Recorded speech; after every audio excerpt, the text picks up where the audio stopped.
보도의 진실과 시청자의 진심을 알아봅니다. YTN 뉴스 FM 열린 라디오 YTN 오랜만에 다시 인사드립니다. 저는 프로듀서 김양원입니다. 내 택배가 또 곤지암 옥천 허브에 갇혔다. 기다리던 택배가 오지 않을 때 SNS에선 이런 표현을 쓴다고 합니다. 갇힌 건 오지 않는 택배뿐만이 아니죠.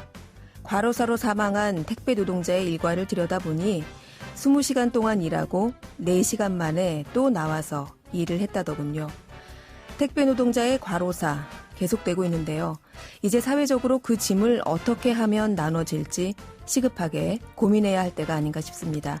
잠시 후 이 내용 준비하고 있고요. 10년 만에 한 번 올까 말까한 국정감사 이슈로 지난 한 주가 지나갔죠. 오늘 첫 순서는 국정감사 팩트체크로 문을 열겠습니다. 10월 24일 토요일 순서 바로 시작하죠.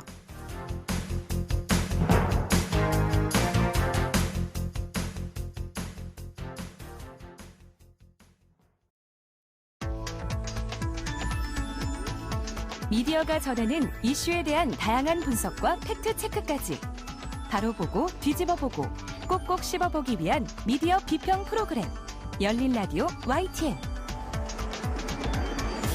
지난 한 주간 있었던 뉴스들 가운데 사실 확인이 필요한 뉴스를 팩트체크해봅니다. 팩트체크 전문 미디어죠. 뉴스톱의 송영훈 팩트체커 나와 계십니다. 안녕하세요.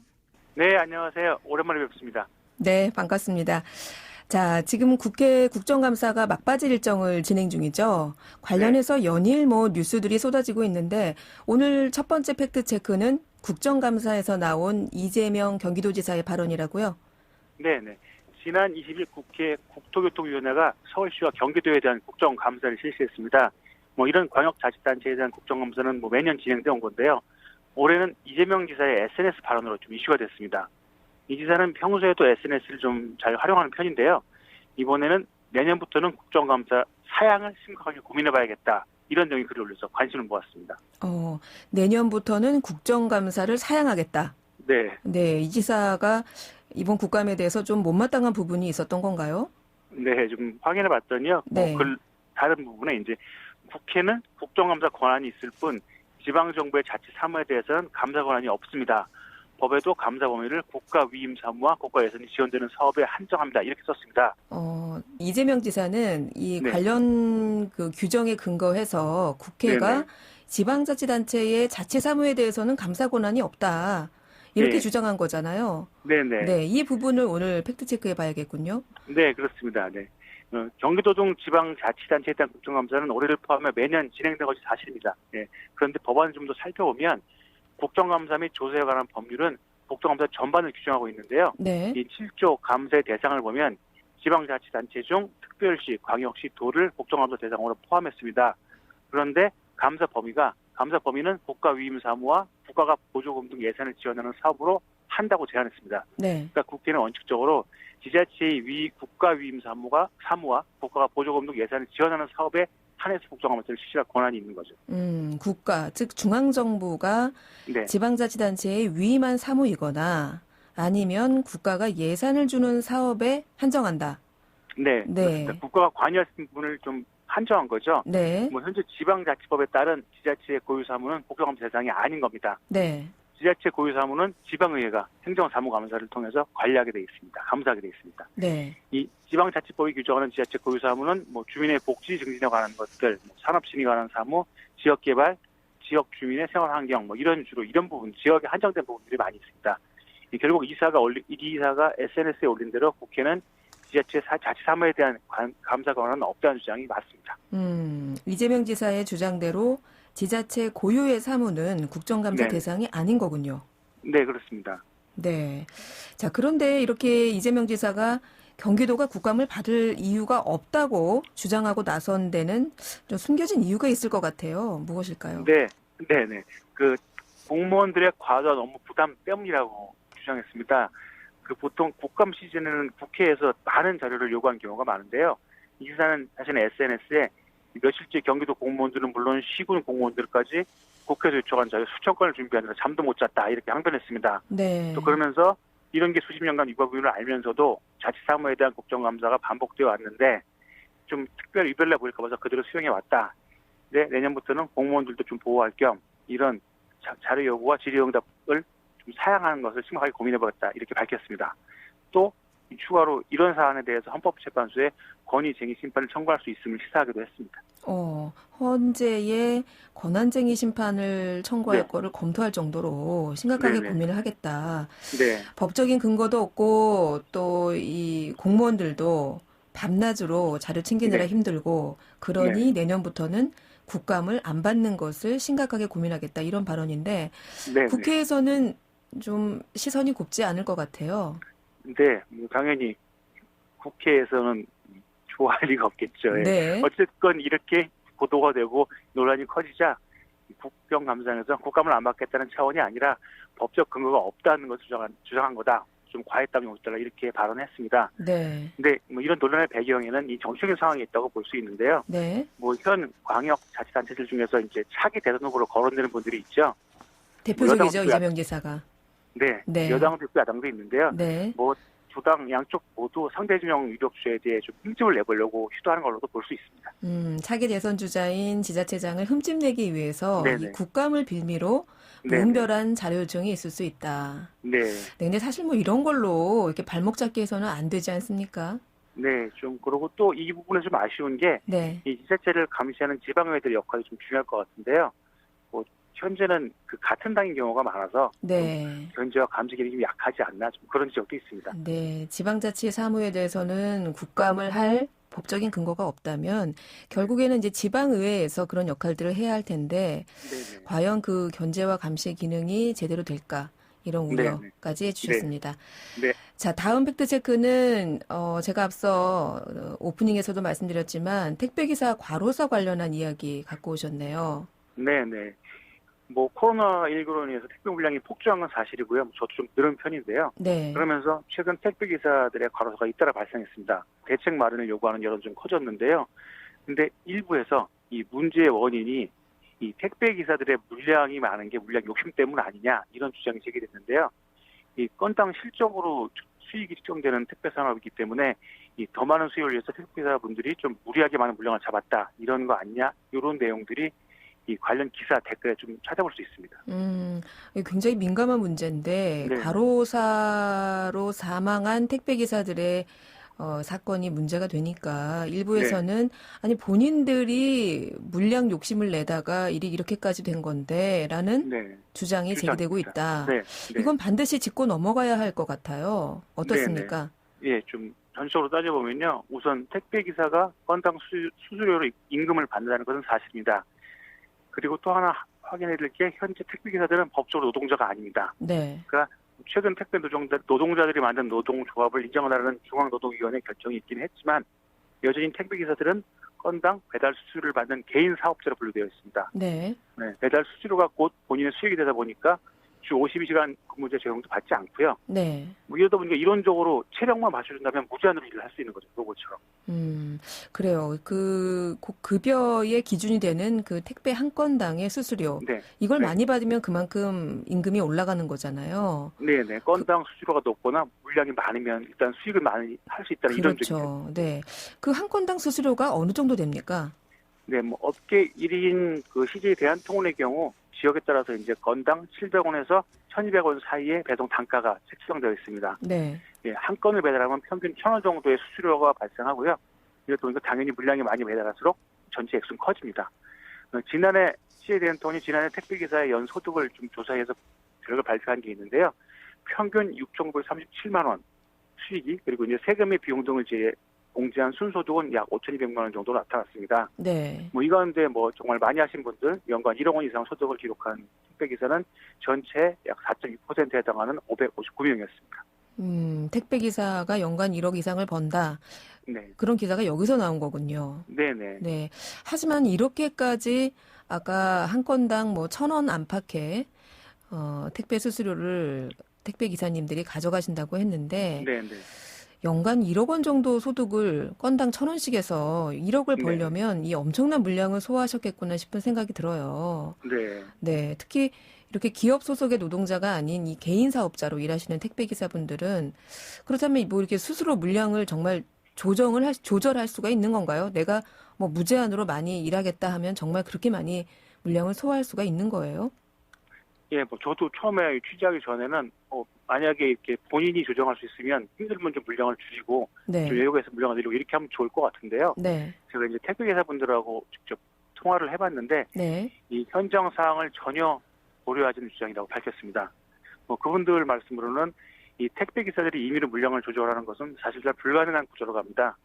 왜냐하면 물량수로 계약하는 게 아니고 구역으로 계약을 합니다. 네. 그러니까 맡은 지역에서 하루 평균 300개의 물량을 소화하다가 이 코로나19 등 혹은 그 명절 때 이제 물량이 증가해서 네. 350개에서 400개, 30%에서 20% 이렇게 늘었다고 해도 그 물량만큼 소화할 수 있는 걸 충원할 수 있는 게 아니라는 겁니다.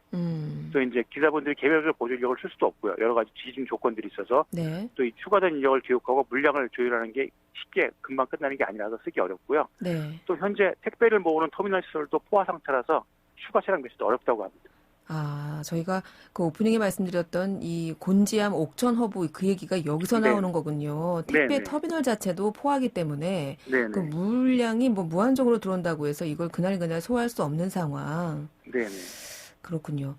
네. 그렇다면 이렇게 SNS 댓글 등에서 거론되는 것처럼 이렇게 택배 기사들이 스스로 욕심에 물량을 많이 잡은 게 아니라 어떻게 보면 인원이 충원되지 않는 한 자신이 맡은 구역에 늘어나는 택배량은 고스란히 소화해야만 하는 구조다. 네, 그 책임을 못하면 이 물량이 더 쌓일 거고 책임을 져야 되니까 어쨌건 자기한테 할당된 물량은 처리를 해야 되는데요. 네. 이 택배노조 쪽에서 이 과로사의 핵심 원인은 하루 14시간 이상의 장시간 고된 노동원이라고 밝혔습니다. 또 문제는 14시간 이상도 문제인데 이 14시간 이상 하루 노동시간의 절반이 분류 작업입니다. 배달이 아니고. 그리고 이 분류 작업은 수수료가 붙지 않습니다. 네. 결국 하루 14시간이라는데 평균 7시간 정도를 무호수 일하는 거죠. 네. 이러다 보니까 배송시간이 줄어도 하루 근무 시간은 줄어들지 몰라도 수입은 그 이상으로 더 줄어들 수밖에 없는 구조라고 합니다. 그렇군요. 자, 이렇게 택배 기사님들의 근무 환경 전반에 대한 개선이 좀 필요해 보이고요. 자, 어쨌든 준비하신 택배 기사 과로사의 원인이 택배 기사들의 물량 욕심이다라는 주장은 거짓입니다, 여러분. 네. 저희가 아이템 한 가지 더 준비해 주셨는데 시간상 여기서 마무리해야 될 것 같아요. 송 기자님, 다음 주에 뵙겠습니다. 고맙습니다. 네, 감사합니다. 네, 지금까지 뉴스톱의 송영훈 팩트체커였습니다. 진실을 전합니다. 진심을 다합니다. 시청자 여러분의 목소리에 귀 기울이는 YTN 뉴스 FM, 열린 라디오 YTN. 토요일 저녁 8시 20분에 방송됩니다. 네, 한 주간 YTN 라디오에서 방송된 프로그램들을 모니터링하고 평가해보는 시간입니다. 오늘은 박채린 시청자평가원 전화 연결돼 있습니다. 안녕하세요. 네, 안녕하세요. 네, 이번 주에는 어떤 프로그램 모니터링 하셨나요? 네, 오늘 살펴볼 프로그램은 매주 평일 오후 3시 10분에 방송되는 YTN 라디오 생생경제입니다. 저는 10월 5일부터 2주간 방송에 들었습니다. 이 프로그램은 제목에서 알 수 있듯 경제 이슈를 주로 다루는 프로그램이고요. 주요 이슈와 관련해서 경제적인 측면을 쉽고 친절하게 설명해주는 게 특징인 프로그램입니다. 네, 최근 방송된 YTN 라디오 생생경제에서 오늘 살펴주실 내용은 어떤 건가요? 네, 경제 전문가를 불렀지만 정치 이야기를 하고 그 내용에서도 오해를 불러일으킬 만한 발언이 있었습니다. 지난 13일 생생 인터뷰에서는 회계사가 출연해서 라임 옵티머스 사태를 다뤘는데요. 제가 기대한 것은 경제 전문가라 할 수 있는 회계사만이 할 수 있는 분석이었습니다. 경제 프로그램에 출연한 회계사에게 당연히 기대할 수 있는 부분이라고 생각하는데요. 특히 이번 사안은 사모펀드의 규제를 제대로 하지 않아 시작된 문제이지만 지금 대다수 언론은 정치적 이야기에만 초점을 맞추고 있어서 피해자들 목소리도 여간해서 들리지 않는 상황입니다. 그래서 생생경제에서 경제 전문가의 눈으로 본 이번 사안에 대한 분석을 듣고 싶었지만 이러한 내용은 없었습니다.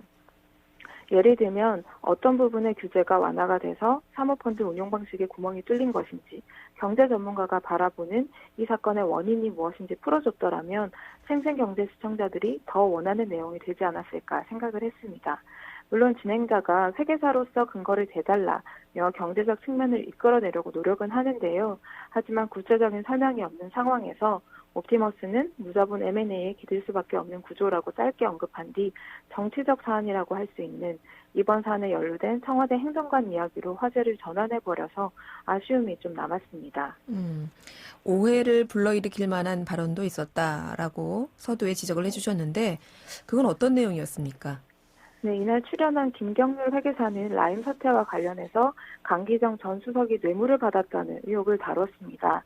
라임 사건의 핵심 인물인 김봉현 전 스타모빌리티 회장이 광주문화방송 사장 출신 이강세 스타모빌리티 대표에게 강 전 수석 로비용 자금 5천만 원을 건넸다고 법정에서 증언한 내용, 그리고 재판에 출석한 이강세 씨가 청와대에서 강 전 수석에게 돈을 건넸다고 증언한 내용을 바탕으로 한 건데요.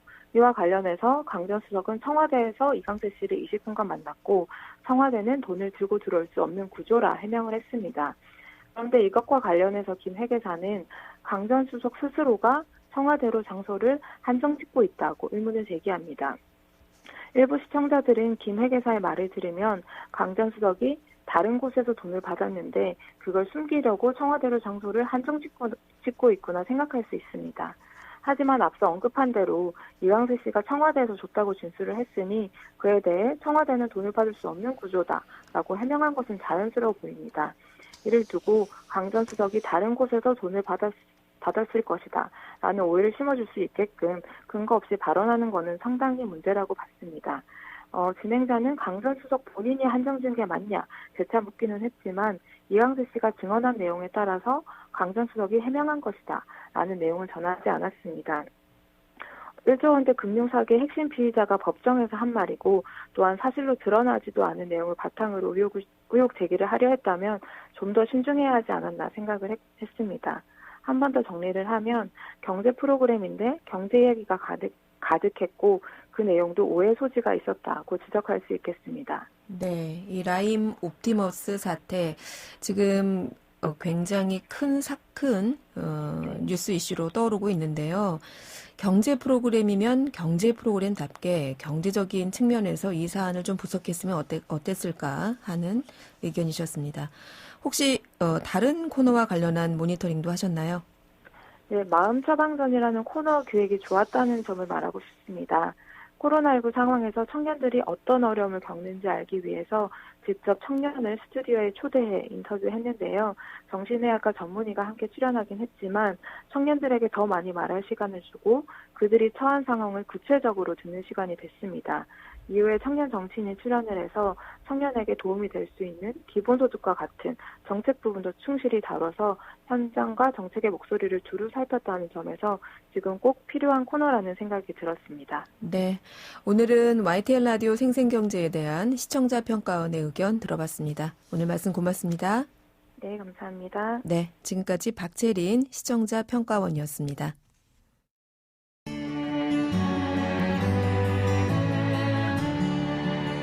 더불어 사는 세상, 함께 살아가기 위한 공동체의 가치와 나눔의 의미를 생각해봅니다.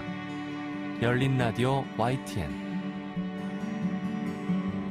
택배 노동자가 벌써 13번째 갑자기 세상을 떠났습니다. 과로사 주장이 나오고 있는데요. 코로나19로 비대면 언택트가 우리 일상의 기본이 되면서 택배사는 호황이라는데 택배기사는 가중되는 업무에 못 살겠다고 호소하는 상황이죠.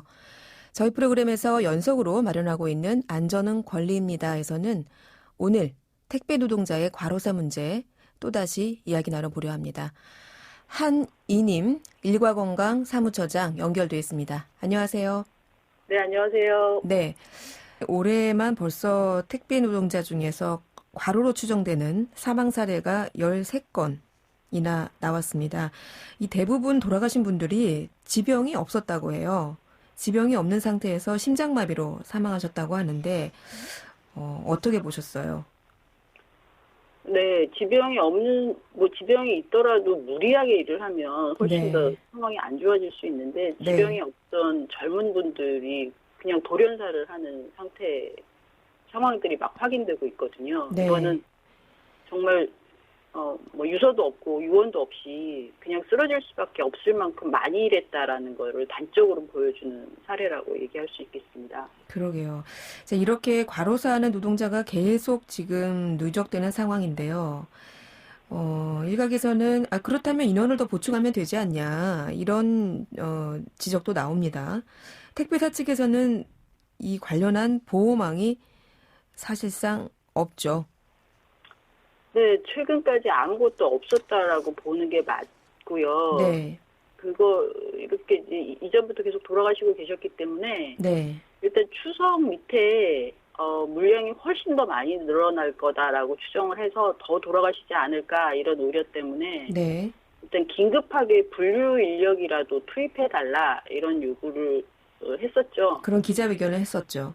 네, 그런데 실제로 약속을 지키지 않은 것으로 나타나고 있고 네. 아마도 그 결과가 최근에 긴박하게 계속 사망하고 계시는 이런 결과를 낳지 않았나라고 생각하고 있습니다. 어제 우리 CJ 대표가 기자회견을 하셨는데 네. 이제야 뭔가 하겠다 이런 의지를 보이신 것으로 해석하고 있어요. 이제 더 이상은 이렇게 떠밀리다 어떻게 회피하기가 어려운 상황이라 이렇게까지 오지 않았나 이런 생각도 좀 드는데요. 네. 그런데 최근에는 또 다른 이야기가 나와서 사실 공분을 좀 사고 있어요. 최근에 사망한 택배 노동자의 산재 제외 신청서를 회계법인이 대필했다.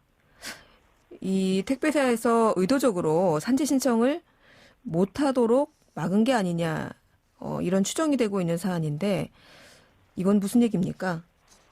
실제로 많은 택배 노동자들이 거의 산재보험에 가입하고 있지 않습니다. 네.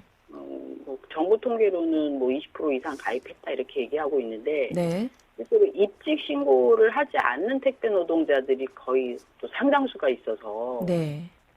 입직 신고를 또 본인이 해야 되는 그런 게 뭔지도 잘 모르고 있는데 그래서 거기에다가 또 산재보험 가입해도 되는 건가 이런 정보가 없는 사람들도 있어요. 네. 그래서 모든 것이 정보에서 차단되어 있는 상태에서 심지어는 이제 대필까지 하는 이런 극단적인 상황까지 확인이 되고 있는데 그래서 대부분의 노동자들은 자신이 어떤 권리를 갖고 있는지 모르고 심지어는 갖고 있더라도 회사에서 부담하는 그 산재보험료가 지금 택배 노동자가 50% 부담하고 네.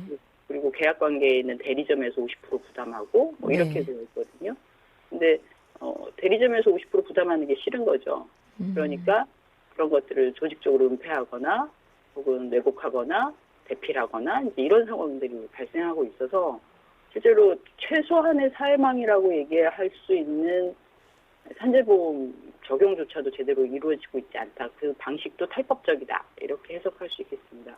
지금 이 말씀하신 그 택배 노동자의 산재제외 신청서 대필 의혹 이 부분은 그 큰 택배사에 소속된 택배 노동자의 이야기이신 것이죠? 그렇죠. 그래서 저는 사실은 큰 대기업 택배사들의 의지와 전혀 다른 대리점주가 일방적으로 했다 이렇게 해석하기 굉장히 어렵다고 봅니다. 그렇군요. 자, 하루에 24시간 중에 일하는 시간이 20시간이 넘어간다니 이거 참 할 말이 없는데요. 이렇게까지 일하는 상황이 반복되는 것을 사실은 사측이라고 택배사 측에서도 몰랐을 리는 없을 것 같아요. 그렇죠. 네. 산재 제외 신청을 그 회계법인에서 대필한 정황이 나왔다. 이런 지적을 해주셨는데 그렇다면 택배사 측에서 이걸 몰랐을 리가 없다. 그 사측에서도 어떻게 보면 이거 의도적으로 하고 있는 게 아닌가. 이런 지적을 좀 해주셨어요. 만약에 택배 노동자 입장에서 말입니다. 회사 측에서 이거 산재 제외 신청서를 내자라고 했을 때 이것을 거부하고 아니다. 나는 이거 산재 신청하겠다라고 요구가 가능할까요? 쉽지 않겠죠. 왜냐하면 이 노동자들은 고용 계약, 그러니까 일반적인 노동자가 아니라 특수고용 노동자이기 때문에 노동자성을 거의 인정받지 못하는 사람들이거든요. 네. 그래서 계약 해지를 당할 수가 있어요. 그러니까 일반적인 노동자들은 회사가 함부로 해고를 못 하잖아요. 네. 의도적으로 회사에 피해를 입히거나 이런 경우가 아니라면 네. 징계할 만한 사항이 있지 않은 한에는 쉽게 해고할 수 없는데 이분들은 그냥 계약 안 하겠다 그러면 끝나는 관계예요. 그렇죠. 그러니까 당연히 눈치를 봐야 되는 상황이고 또 대리점 같은 경우에 또 똑같은 그 상황인데 원청사에서 너희 대리점하고 계약 안 할 거야 이러면 또 여기도 똑같은 상황이 되거든요. 네. 그러니까 층층시야, 그러니까 원청의 눈치를 다 보지 않을 수 없는 그런 종속적 관계에 있다라고 볼 수가 있죠. 택배사가 네. 네. 택배사가 이른바 이제 원청이라면 그 중간에 또 대리점이 있고 또 그 밑에 택배 기사가 있는 뭐 하청, 재하청 이렇게 얽힌 구조 속에서 산재 신청을 하지 말라는 그 회사 측의 요구를 택배 노동자들이 거부하기는 쉽지 않았을 거다. 그렇다면 이렇게 회계법인이 산재 제외 신청서를 대필했다는 것은 압력을 넣었다. 사측에서 이렇게 해석해도 될까요? 네, 저는 충분히 그랬을 것이라고 추정하고 있습니다. 혹시 이 관련한 증언들이 나오기도 했습니까? 네. 그렇군요. 자, 이게 사측과 노동자 1대1 이런 문제가 아니라 그 사이에 아까 말씀하신 대리점이 껴있는 이런 원청, 하청 시스템이 이 택배 노동의 가불관계를 심화시키는 건 아니냐는 지적도 있습니다. 어떻게 보십니까? 저는 이게 도급관계, 현재로는 도급관계인데 저는 사실 그 고용관계라고 보거든요. 네. 도급이라고 하면 대리점이 마음대로 할 수 있잖아요. 네. 그리고 노동자도 마음대로 나 오늘 힘들어서 출근 못 하겠어. 그러니까 이 도급 업무를 할 수 없어. 하기 싫어. 내가 사장이라면 네. 그런 결정을 할 수 있어야 되는데 아파도 쉴 수가 없어요. 무조건 나가서 일을 해야 됩니다. 이거는 도급 구조가 아니라 그야말로 사용 구조죠. 그래서 저는 이거는 종속성이 매우 높은 고용관계에 있다. 그래서 오로지 하루에 16시간을 오로지 CJ라고 하는 택배 회사를 위해서 내가 유니폼 입고 일을 하고 있는데 내가 사장이다? 굉장히 말이 안 되는 구조인 거죠. 네. 예, 그래서 그리고 대리점도 사실은 이제 중간관리자 역할을 하거든요. 일반 그렇죠. 기업에서 보면. 네. 오로지 인사관리, 노무관리만 하는 거예요. 네. 무슨 기획을 해서 새로운 마케팅을 하고 이런 게 아닌 구조거든요. 네. 그러면 이거는 그냥 하나의 회사의 상급자 조직과 하급자 조직으로 그냥 당연히 봐야 되는 이런 구조입니다. 그런데 지금까지 모든 관계로부터 자유로웠죠. 심지어는 탈법을 저지르기도 하면서. 네. 그래서 이런 종속성이 굉장히 강한 특고의 경우는 저는 일반적인 그 도급사업주다 이렇게 해석하는 것이 굉장히 한계 크다라고 생각하고 있습니다. 네, 현재 이 택배 기사의 어떤 노동자 지위, 노동자성에 대한 사회적인 논란도 사실은 계속되고 있는 상황이라 이 문제가 사실 해결하는데 쉽지만은 않아 보이기도 해요. 자, 어쨌든 상황이 이렇게 되다 보니까 말씀하신 대로 엊그제 택배사 측에서도 조금 눈치 보는 모양새를 보였어요. 기자회견도 하고요. 그러면서 내놓은 그 대안이 시간 선택 근무제도. 시간 선택 근무제도는 이 택배 노동자들한테 근무 시간을 선택하게 하겠다는 겁니까? 네, 그런 취지인데요. 네. 사실 그게 불가능할 뿐만 아니라 불가능하다. 왜죠? 네네. 그러니까 물건을 빨리빨리 당일날 배송을 해야 되는데 네.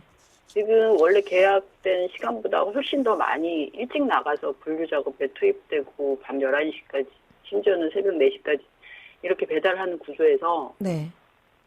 뭘 선택할 수 있다는 건지. 하루에 20시간씩 일을 하는데 어떻게 근무 시간을 선택하냐? 그렇죠. 그러니까 선택의 여지가 없다 이렇게 보시는 게 맞고 네.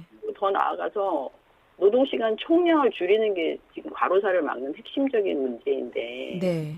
물량이 줄거나 업무가 줄어들지 않는 이상에는 노동시간을 선택해서 뭘 줄일 수 있다. 이건 불가능하다는 거죠. 그래서 이게 무슨 의미를 갖고 있는지 전혀 이해가 안 되는 그런 사례라고 볼 수 있습니다. 네, 또 하나 제가 사측이 내놓은 대안을 여쭤볼게요.